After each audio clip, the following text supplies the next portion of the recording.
질량이 소문자 M의 물체를 지면에서 V0의 속력으로 지면에 대해서 C따위 각으로 발사하겠습니다. 그러면 이 물체는 이런 포물선 경로를 따라서 날아가게 되죠. 물체가 포물선 경로를 따라서 날아가는 과정 중에 최고점에 도달하는 순간 플러스 Y 방향으로 속력 V를 가지고 움직이고 있는 질량이 대문자 M의 물체와 완전 비탄성 충돌한다고 했습니다. 이런 완전 비탄성 충돌한 이후에 두 개의 물체가 한 덩어리가 돼서 이런 경로를 따라서 날아간다고 할 때 H'과 델타 X 구하기 해보도록 하겠습니다. 이 문제를 풀기 전에 먼저 지면에서 출발할 때 속도 벡터를 이렇게 X성분과 Y성분으로 보내겠습니다.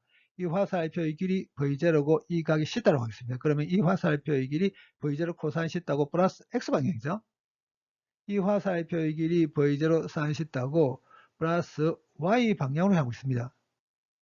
포물선 경로를 따라서 날아간단 말은 XY 평면상에서 움직인다는 뜻하죠. XY 평면상에서 2차 운동은 X축상에서 1차 운동과 Y축상에서 1차 운동 두 개로 분해할 수가 있죠. X 방향에 대해서는 무중력이죠. 그래서 X축상에서 1차 운동은 등속도 운동이고 Y축상에서 1차 운동은 가속도가 마이너스 C인 등가속도 운동이죠. 포물선 경로를 따라서 날아가다가 최고점에 도달하는 순간 속도의 Y성분 순간적으로 0되죠. 속도의 X성분만 있습니다. 그런데 X축상에서 운동은 등속도 운동이라고 했기 때문에 최고점에 도달했을 때 속도의 X성분과 지면에서 출발할 때 속도의 X성분은 같습니다.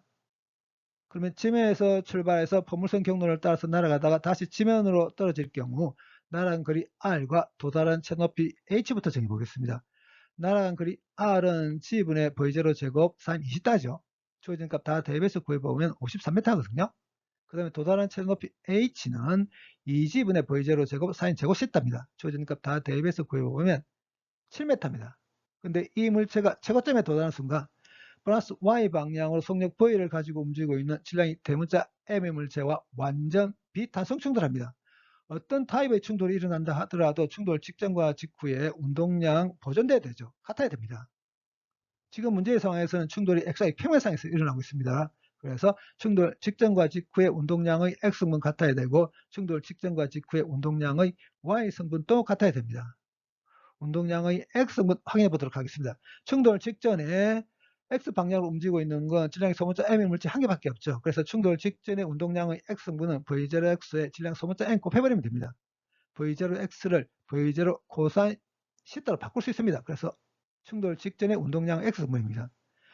완전 비탄성 충돌하는 직후의 속도의 X성분을 대문자 V0 X로 표기하겠습니다. 그러면 완전 비탄성 충돌하는 직후의 운동량의 X성분은 속도 대문자 V0 X에 완전 비탄성 충돌은 두 개가 한 덩어리가 되니까 질량의 합을 곱하면 됩니다.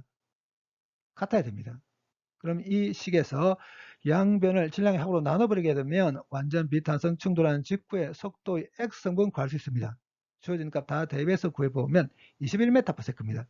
이제는 운동량의 Y성분 확인해 보도록 하겠습니다. 충돌 직전에 Y 방향으로 움직이고 있는 건 질량이 대문자 M의 물체 한 개밖에 없죠.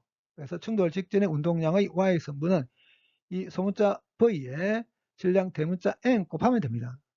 완전 비탄성 충돌하는 직후에 속도의 Y성분을 대문자 V0Y로 표기하겠습니다. 그러면 완전 비탄성 충돌하는 직후에 운동량의 Y성분은 대문자 V0Y에 질량의 합을 곱하면 되거든요.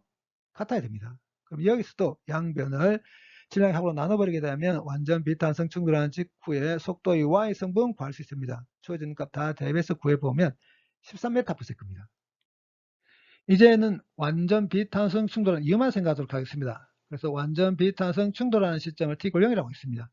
이 화살표의 길이 21m/s, 이 화살표의 길이 13m/s인 거 알고 있습니다. 그래서 완전 비탄성 충돌은 이것만 생각하면 지면으로부터 높이가 7m인 곳에서 속력 V0로 던진 것으로 생각할 수 있습니다. H' 정해보겠습니다. 이 H'을 정하기 위해서 Y축상에서 1차 운동 생각하도록 하겠습니다.